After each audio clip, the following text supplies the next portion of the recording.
Hello everyone, welcome back to my channel. কেমন আছেন সবাই? আর এখন পৌনে 10টা, 9:30 এরকম বাজে। দু ভাই মিলে এখানে দুজনে বালিশ নিয়ে খেলাধুলো করছে। আর বাবা গিয়েছিলেন একটু দোকানে, তো চলে এসেছেন। বলছেন যে রুটি নিয়ে এসেছেন, তো বলছেন যে একটু চা কর, চা খেয়ে আমি অফিসে বেরিয়ে যাব। বাবা স্নান টান করে একদম রেডি হয়ে নিয়েছে। ওদিকে মা আর মায়ের ছোট জামাই মানে বোনের হাজবেন্ড, ওরা গেছে ডাক্তারের কাছে। কারণ বোন যখন কলকাতায় এসেছে তো বোন একটু ডাক্তার দেখাবে, ওই কারণে ডাক্তার দেখাতে চলে গেছে। বাবা এখানে দুজনকে দেখছে কেমন, দেখুন বাবার ভীষণ রাগ হচ্ছে, কারণ দুজনে দু ভাই বালিশ নিয়েই মারপিট করছে। বাবা ওইগুলোকে বিরক্ত হচ্ছেন, সকালবেলা তো আর পাজিল হয়ে গেছেন যা বুঝবেন, কারণ এরা দুজনে একসাথে থাকলে তো কেউ মানুষ হয় না। আর বাবার কেমন মারছে দেখুন। তো ওদের দুজনকে এই যে বালিশটা ছাড়িয়ে নিয়েছেন, তো আমায় বলছেন যে তুই একটু চা কর, আমি চা খেয়ে বেরিয়ে যাব, আমারও দেরি হয়ে যাচ্ছে। বাবা এয়ারপোর্টে ডিউটি থাকে, তো বেরোতে বেরোতে সেই অনেকটা সময় লেগে যাবে। কলা নিয়ে এসেছেন, সাথে একটা আতা। আতা আমার ফেভারিট ফল, আর কলাও আমি খাই, কিন্তু নিয়ে এসেছেন কাঁচা কাঁচা, এখনই কিন্তু হয়নি ঠিক মতো, হলে খাবো, ওকে রেখে দেবো। আর ওখানে আছে রুটি, এই যে রুটি আছে, রুটি, আদা, রসুন, পেঁয়াজ, মাছ সব ভরে নিয়ে এসছেন। এই দেখুন দুজনে চুপচাপ করে বসে আছে। ওদেরকে সকালবেলা কিছু খাওয়া হয়নি, ওদের শুধু ছোলা খেয়ে বসে আছে দাঁত মেজে। তারপর ওদেরকে রুটি সেঁকে দেবো, একটু বাটার মাখিয়ে দেবো, বাটার মাখিয়ে দিলে ওরা দু ভাই খেয়ে নেবে সুন্দর করে। আর মা আর মানে ওরা তিনজন দুপুরের আগেই চলে আসবেন, তো আমাকে বলে গেছেন রান্না করতে, আমি রান্না করে ফেলবো। বাবা মাছ নিয়ে এসছেন, তো রান্নাটা করে নিয়ে এই যে এখানে বাবা রুটিটা করে দিয়েছিলাম, রুটি খেয়েছেন। চা খাওয়ার পরে বলছেন যে আমার গলাটা রুটির সাথে খাওয়ার জন্য বলছেন যে গলাটা আমার জ্বালা জ্বালা করছে, আমায় একটু আদা দে। তো আদা আর নুন দিয়ে খেলে অনেকটা অ্যাসিডটা কেটে যায়। বাবা তাড়াহুড়ো করছেন, ওই জন্য আমি আদাটা ছাড়াচ্ছি। এই যে একদম বাবা রেডি। তো চলুন আপনারা ব্লগটার সাথে থাকবেন, আর চলুন বাবাকে তাহলে আদাটা ছাড়িয়ে দিই, বাবা খেয়ে চলে যাবেন, দেরি হয়ে যাচ্ছে না, বকাবকি করছেন। আজকে মাছ নয় তো, বাবা তো চিকেন নিয়ে এসছেন, দেখেছেন? আগের দিন রাত্রিবেলা চিকেন, আবার এখন চিকেন। তার কারণ হচ্ছে কি জানেন, যে আমি একা আছি, এখন দুপুরের আগে মা আসতে পারবেন না, তো এতগুলো রান্না বান্না কী করে করব মাছের রান্না হলে। তো চিকেন শুধু হলে কি হবে, চিকেনটা রান্না বসিয়ে দেবো, একটা তরকারি ভাত হয়ে যাবে। ওই বেলা একটু ভিক্টোরিয়া যাওয়ার কথা আছে, আমরা কিন্তু প্রত্যেকেই ভিক্টোরিয়া যাইনি এর আগেও কখনো।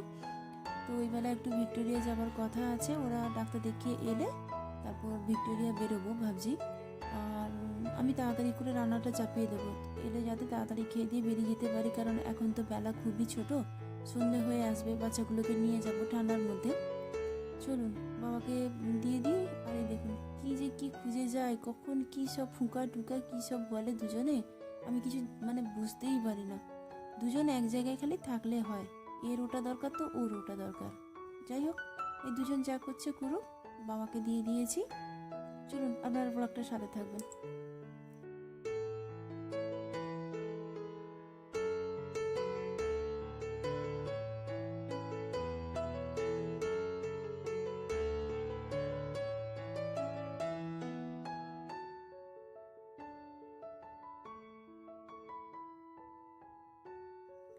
তো মা আর বোন ওরা ডাক্তার দেখিয়ে চলে এসেছে, বাকি রান্নাটা বোনের বর করছে। আর বাবুন এসছে একটু জল খেতে, বাবুন সামনেই খেলছে, কারণ আগে দেখিয়েছি ওর এই গলিতে কয়েকজন ছেলে আছে ওরই বয়সী, তো ওরা খেলছে সবাই। আর বাবুন এখানে কিন্তু কেঁদে গেছে, তার কারণ হচ্ছে গেট খোলার সময় ওর ছোট ভাই আঙুলটাকে ঢুকিয়ে রেখেছে, তো ছুটকায় যে আঙুলটা লেগে গেছে বলে চুপটি করে দাঁড়িয়ে আছে। ওকে আমি বকছি, তো বাবুন পেছন থেকে বলছি বড্ড বদমাইশি করে, আমাকে সবাই বকে, আমি কেন বকানি খাবো শুধু শুধু ভাইয়ের জন্যে। তো ওখানে আমি এটাই বলছিলাম, তারপর ও বলছে আর কি জানেন তো, ছোট কিছু করুক না করুক আমরা বড়কেই আগে বকি। তো ওই বকাটাকে ও একদম সহ্য করতে পারছে না, যে দিদিন আমাকে বকে দিচ্ছে, দাদাই বকে দিচ্ছে ভাই আসার পরে, তো কেন। আর এখানে বিকেলে আমরা সবাই খাওয়া দাওয়া করে নিয়েছি, এবারে হচ্ছে রেডি, আমরা যাব। ওই যে বলেছিলাম একটু ভিক্টোরিয়া যাব, বাড়ি যাওয়ার সময় হয়ে গেল, কালকে বাড়ি চলে যাব আমরা। সো এই যে বাবুনি এখানে খেলছে, আর ছোটোটাকে নেয়নি, সেই কারণে ও খেলতে পারছে না। বাবুন লম্বা, আর দুটো বাচ্চা আছে ওরাও লম্বা, তো ওকে নিতে পারেনি, তো ওই জন্য চুপচাপ চুপটি করে বসে আছে। তারপর একটু বেরিয়ে এসেছিলো, বেরিয়ে এসে এখানে খেলছিল, খেলার পরেই দেখুন বলটা পড়ে গেছে। বলটা পড়ে যাওয়ার জন্য ঝুলে ঝুলে দেখছে। তো এদের দুজনে এখনও আমাদের এবারে রেডি হব। তো চলুন আমরা রেডি হই, তারপর আমাদের সাথে পুরো কথা আছে।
তো চলুন আমরা নিউ মার্কেটের সামনে পৌঁছে গেছি। আর এখানে আমরা প্রাইভেট গাড়ি মানে ট্যাক্সি ধরবো। উবের বুক করিনি, ট্যাক্সি যখন পেয়ে গেছি তো ট্যাক্সিতেই যাব। তো চলুন ট্যাক্সিতে করে যাই, কতক্ষণ লাগে দেখি ওখানে পৌঁছোতে। প্রায় সন্ধে তো হয়েই এলো, মানে বেরোতে বেরোতে মেয়েদের একখানা এত মানে সাজগোজ করতে গিয়ে জামা চুজ করব, যে এটা পরবো ওটা পরবো ওটা করবো, এই করতে করতেই বেলা হয়ে যায়। তো বাবা তো রেগেই যায়, ওই জন্য তো কোথাও নিয়ে যেতেও চায় না, বিরক্ত হয়। এই যে মন্দিরটায়, এই মন্দিরটা একবার আসবো, মা বলেছিল বিড়লা মন্দির। আর এখানে এই যে ভিক্টোরিয়ার সামনে পৌঁছে গেছি। বিশাল ভিড়, মানে খুব ভিড় যে না উপচে পড়া, ভিড় আছে, যথেষ্টই আছে, সবাই ঘোরাঘুরি করছে দেখতেই পাচ্ছি। তো চলুন, আমি এই প্রথমবার ভিক্টোরিয়া এলাম, আমি নিজে ঘুরবো, বাবুনকে ঘোরাবো, মা মানে আমরা এই কজনই ঘুরবো। কারণ আমার বাবা অফিসে আছেন, বাবা আসতে পারবেন না। তো এই যে বাবু যাচ্ছেন, এরই দায়িত্বে আমরা সবাই এসেছি। ও ঘুরিয়ে নিয়ে যাবে। ছুটকা এদিকে দোকানপাটের কথা বলছিল, কিন্তু ওই দিন কি দিনটা, মানে ওই দিন যে কি ছিল জানি না, কোনো একজন ব্যবসায়ী নাকি মারা গিয়েছিলেন, তো ওই কারণে অনেক দোকানপাট বন্ধ ছিল। তো ওখানে অনেক দোকানপাট বন্ধ থাকার জন্য ছুটকা কিছু নিতে পারেনি। আর ও নিতে না পারলে ওর তো একটা নেশা, খাওয়া কম কিন্তু জিনিস কেনার একটা নেশা। তো বলছিল আইসক্রিম খাবে দু ভাই মিলে, আমরা কিছুতেই আইসক্রিম দিইনি, কারণ আইসক্রিম দিলেই ওরা মানে ওদের ঠান্ডা লাগার ইয়ে হবেই, মানে লেগে যাবেই। আর এখানে দেখছিলাম অনেক মানে স্কুল থেকে নিয়ে এসেছেন অনেক ঘোরাতে।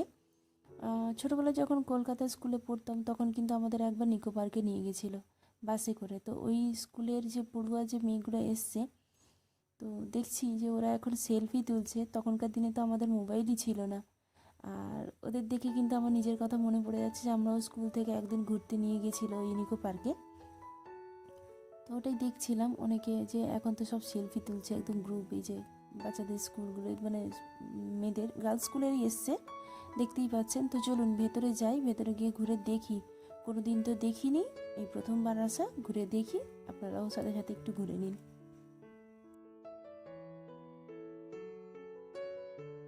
তো যারা যারা এখানে থাকেন মানে কলকাতায় থাকেন, ওনারা তো অবশ্যই এসেছেন ভিক্টোরিয়া, কারণ আমরা প্রথমবার এসেছি বলে বলছি। যে আমি এই যে এত বড় ঝিল দেখলাম, পুকুর, জায়গায় পুকুর নয় ঠিক সান বাঁধানো আছে, আর চারিদিকে এমন ব্যারিকেড করে ফুল গাছ লাগানো আছে, পাশে সিট আছে বসার জন্যে, খুবই সুন্দর লাগলো দেখে, যে এত ঠান্ডা পরিবেশ, তারপর ওই রকম পুকুর, মানে সরি বারবারে পুকুর বলছি, ঝিল। তো ওই ঝিলগুলো দেখছি মানে দু তিনটে কেন, আর হয়তো বেশি আছে, পুরোটা ঘুরে দেখতে হলে অনেকটা টাইম চলে যাবে। দেখছি অনেকটা আছে সেই ঝিলগুলো। গরমের দিনে তো মানে বলাই যাবে না, বসলে যেন প্রাণ জুড়িয়ে যাবে এমন, কারণ খুব মিষ্টি হাওয়াই আসবে।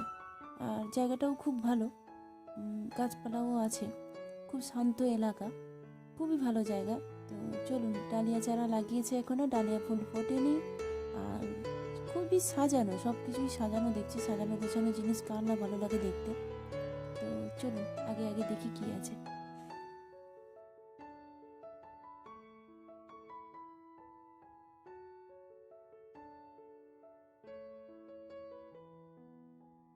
তো চলুন সামনে গিয়ে দেখলাম একটা অবাক করা জিনিস, যেটা আমার জীবনের সেরা বলে মনে হয়েছে। এত বড় বড় গোলাপ ফুল আমি কোথাও দেখিনি আজ পর্যন্ত। ওদের গাছের যে নিচে যে মানে বট গাছ, জানেন তো, পুরো বট গাছের মতো যেন এত মোটা। গাছটা দেখেই মনে হচ্ছে অনেক পুরনো গাছ, কিন্তু যতই পুরনো গাছ হোক না কেন, জানি না কীভাবে যত্নে রেখেছেন, এত বড় বড় গোলাপ ফুল হয় সেটা মানে আমার ধারণার বাইরে। আমি খুব ভালো একটা জিনিস দেখলাম যে এত সুন্দর গোলাপ হতেও পারে। আমি দেখেছি ছোট গোলাপ, কিন্তু এত বড় বড় গোলাপ সত্যি কখনো ধারণা করতে পারিনি যে দেখতে পাবো। তো আমি তো দেখেই অবাক। তো ওই মাঠে গিয়ে মাকে বলছিলাম, তো চলো ওখানে কটা ছবিও তুলবো আর ওখানে বসবো একটু, বসলে বেশ ভালো লাগবে দেখতে। কিছুটা কিছুটা লাগানো আছে গোলাপ ফুল চারা বিভিন্ন রকমের, মাঝখানে মাঝখানে ছোট ছোট গাঁদা ফুল লাগানোও আছে। এই দেখুন, মানে এক একটা ডালিয়া ফুল দেখেছেন তো আপনারা, পুরো ডালিয়া ফুলের মতো বড় বড় ফুলগুলো। খুবই ভালো, খুবই ভালো, খুবই সুন্দর গোলাপ ফুল। আমি তো দেখিনি, মানে সবার হচ্ছে সেরা সেরা সেই ফুল। তো চলুন, হালকা ফুলকাই ভিড়, সন্ধে হয়ে আসছে, সবাই এবারে চলেই যাচ্ছে, অনেকে ভেতরে ঢুকছে। আমি ভেতরে ঢুকিনি, ওর ভেতরে নাকি অনেক কিছু দেখার মতো আছে, কিন্তু আমি ভয়ে যাব না, আমার একটু সাফোকেশন হয়। তো ওর গুমোটের মধ্যে ঢুকে গেলে যদি শরীর খারাপ করে, তাই যাইনি। আর আমি যাইনি বলে বোনও যায়নি, আর কেউ যায়নি।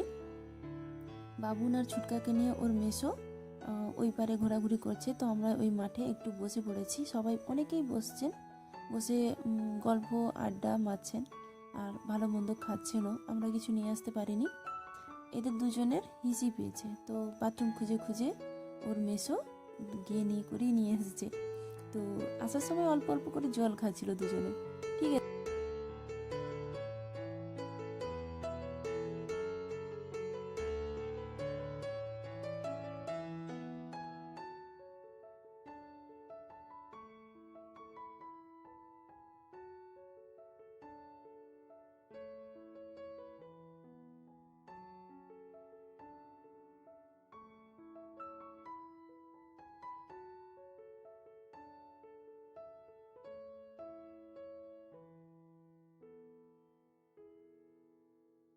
তো চলুন, ভিক্টোরিয়া থেকে বাইরে বেরিয়ে এসেছি, এবার বাড়ির দিকে যাব। আর বাড়ি পৌঁছতে পৌঁছতে সন্ধেও হয়ে যাবে। ওর মেসো ওকে বলছিল, দুজনে ওর মেসোর কাছে জোর করে আইসক্রিম খেয়েছে। আর প্রথমবার বাবুন আর ছুটকা এই সামনের থেকে ঘোড়া দেখলো, আমিও দেখলাম। আমি কি বলছি ওদেরকে, আমিও নিজে দেখলাম। আমার তো দেখেই ভয়, আমার তো এমনিতে গরুকে দেখলেও ভয় লাগে।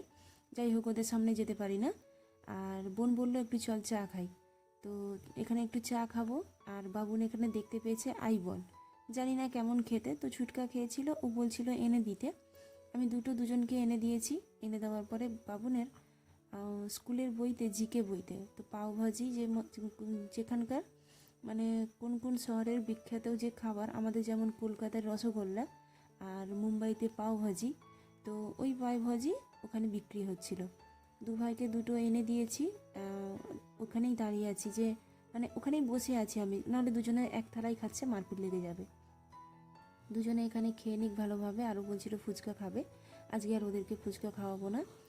আর তারপর আমরা কিন্তু গাড়ি ধরে নিয়েছি খাওয়া দাওয়ার পরে। আর বেশি ভালো লাগছে না, খেয়ে দিয়ে বেরিয়ে এসেছি, তো নিজেদেরকেও কেমন লাগছে। তাহলে চলুন আজকের ভিডিওটা এখানেই শেষ করছি। কেমন লাগলো অবশ্যই জানাবেন, যদি ভালো লেগে থাকে সাবস্ক্রাইব করে পাশে থাকবেন।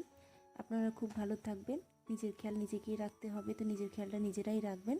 ভিডিওটা তাহলে এখানেই শেষ করছি, ধীরে সুস্থে বাড়ি ফিরি, টাটা।